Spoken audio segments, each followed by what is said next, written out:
السلام عليكم، ايه الاخبار؟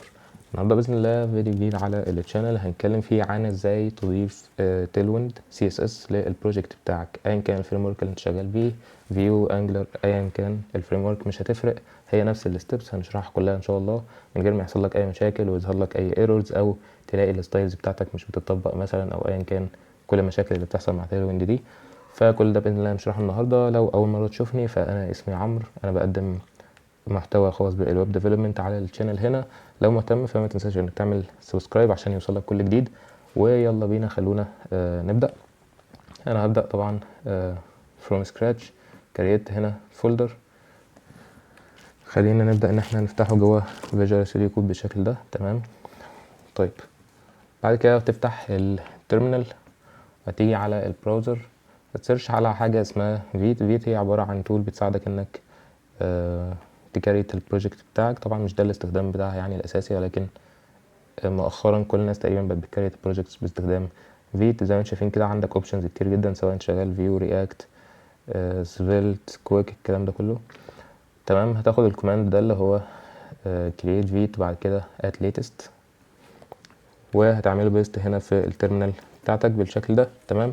وانا هحط هنا فورورد سلاش بالشكل ده عشان اقول له ان هو يعمل البروجكت جوه الكرنت فولدر اللي انا واقف جوه، اللي هو الفولدر ده.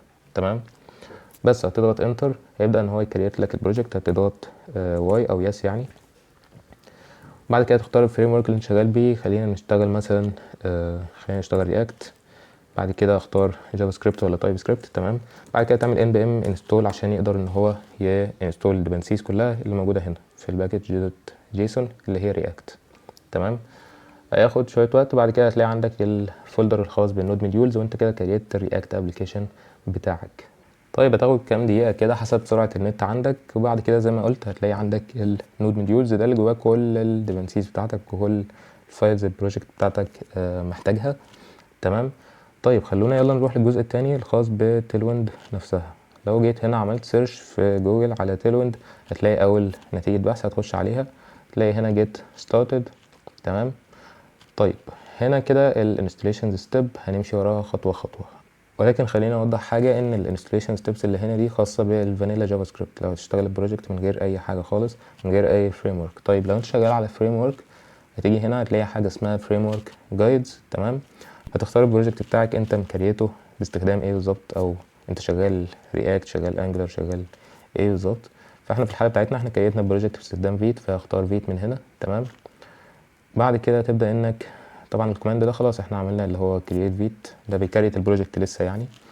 بعد كده تبدا انك تختار الكوماندز دي وتعمل لها كوبي وهتحطها عندك في التيرمينال بالشكل ده كده. تمام.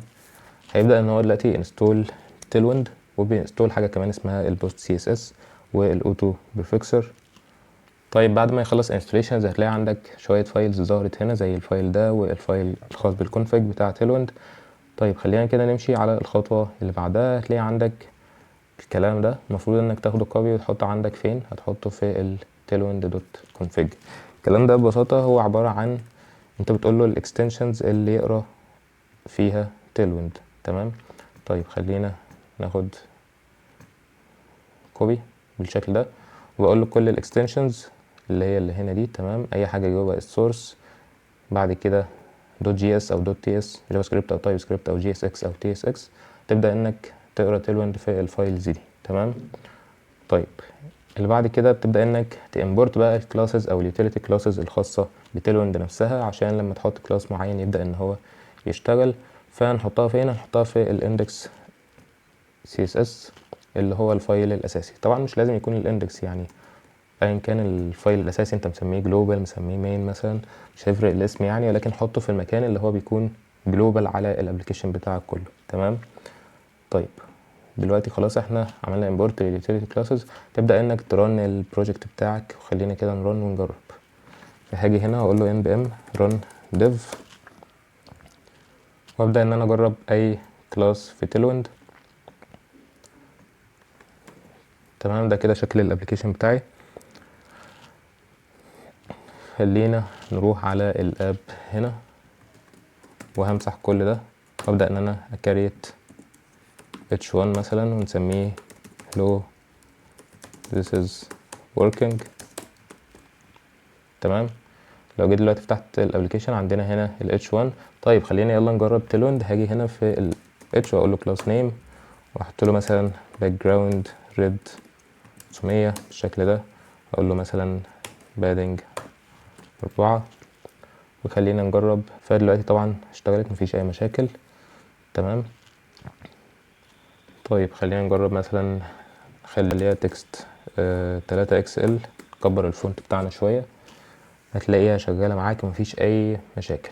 اتمنى يكون الفيديو مفيد بالنسبه لكم، ولو مهتم انك تتعلم تيلويند فروم سكراتش من غير اي نوليدج قبل كده، ففي فيديو هنا كراش كورس لتيلويند في نص ساعه بس بنشرح فيه تيلويند من البدايه للنهايه. هسيبه لكم في الاي اللي هتظهر هنا او الكاردز اللي هتظهر لك دلوقتي. وشكرا جدا لوقتكم.